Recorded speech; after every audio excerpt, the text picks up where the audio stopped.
Good morning and welcome to Ridhan's kitchen. चला आज आपण बनवूया उकडीचे मोदक, पण आपण उकड जी घेणार आहोत ती तांदळाची नसून गव्हाची करणार आहोत। तर चला बनवूया याला। तर हे खूप इझिली बनतं। तर पहिली गोष्ट मी कढईमध्ये थोडंसं तूप घेते आणि ड्रायफ्रूट्स जे आहेत मी घेतलेलं आहे काजू आणि थोडेसे मनुके, त्याला मी छानसं फ्राय करणार आहे। बघा हे फ्राय झालेलं आहे। आता मी ह्याला बाहेर काढते आणि त्यानंतर त्याच कढईमध्ये थोडंसं अजून तूप घेऊन मी जे खोबरं किसलं आहे त्याला मी परतून घेणार आहे। थोडंसं गरम झालं की आपण याच्यामध्ये टाकणार आहोत जे आहे किसलेलं गूळ। हे बघा गूळ तर चांगल्यापैकी किसून घ्या, नाहीतर मेल्ट व्हायला वेळ लागणार। म्हणजे हे छानसं एकजीव झालं पाहिजे। बघा खूप छानपैकी मी याला एकजीव करते। तर हे झालेलं आहे लगभग।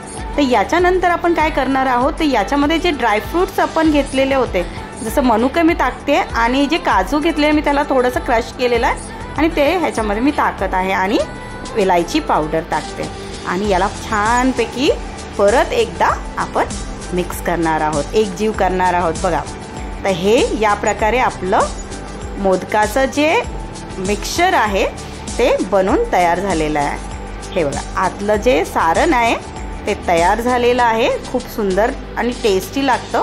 याच्यामध्ये तुम्ही रोज वॉटर पण टाकू शकता, खूप टेस्टी लागतं।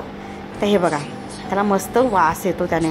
तर हे आपलं सारण तयार आहे आणि नॉर्मल मी गव्हाचं पीठ घेतलेलं आहे, थोडंसं तूप लावून त्याला थोड्या वेळासाठी बाजूला ठेवलेलं आहे। हे बघा या प्रकारे मी एक थोडासा गोळा घेते छोटासा आणि याची अशी पारी बनवणार आहे। बघा असं आतमध्ये दाबून याचं असं एक छोटीशी अशी गोल पुरीसारखी मी बनवते। बघा हे झालं आहे। आता याच्यामध्ये आपण जे सारण बनवलेलं आहे ते मी सारण याच्यामध्ये टाकते। जेवढं आपल्याला सारण पाहिजे तेवढा तुम्ही घेऊ शकता। तर हे आणि बाजूने जे आहेत याच्या आता आपण कळ्या बनवूया। हे बघा या प्रकारे छोट्या छोट्याशा अशा बाजूबाजूला कळ्या बनवणार आहोत आणि याला आपण गोल हळूच वरती। हे बघा आपला मोदक छानपैकी तयार झालेला आहे। बघा तर हा, आणि जर तुम्हाला कळ्या बनवता येत नसेल तर मग काय करायचं, तर परत एकदा मी दाखवते। हे बघा तर हे मी परत एकदा पारी घेतलेली आहे, याच्यात परत मी सारण भरून त्याला कळ्या बनवायचा प्रयत्न केला पण ते झालं नाही। तर मी अशा प्रकारे चमचेच्या साहाय्याने त्याला कळ्या बनवल्या। तर या प्रकारे पण तुम्ही बनवू शकता। तर मी आता याला उकळायला ठेवते, लगभग 15 मिनिट मी याला उकडणार आहे कमी आचेवर। ते बघा तर हे आपले उकडीचे मोदक मी उकडायला ठेवलेले आहेत आणि हे तयार झालेले आहेत बरं का। आता याच्यावर तुम्ही तूप मस्तपैकी टाकू शकता आणि खाऊ शकता। तर हे या प्रकारे आपले उकडीचे मोदक तयार झालेले आहेत। खूप टेस्टी लागतात।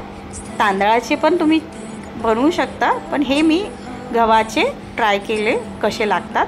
आपण याला फ्राय पण करू शकतो, म्हणजे तळून पण घेऊ शकतो। खूप सुंदर लागते टेस्टला। बनवून बघा, आवडेल तुम्हाला। तर हे या प्रकारे उकडीचे मोदक, गव्हाचे उकडीचे मोदक आपण तयार केलेले।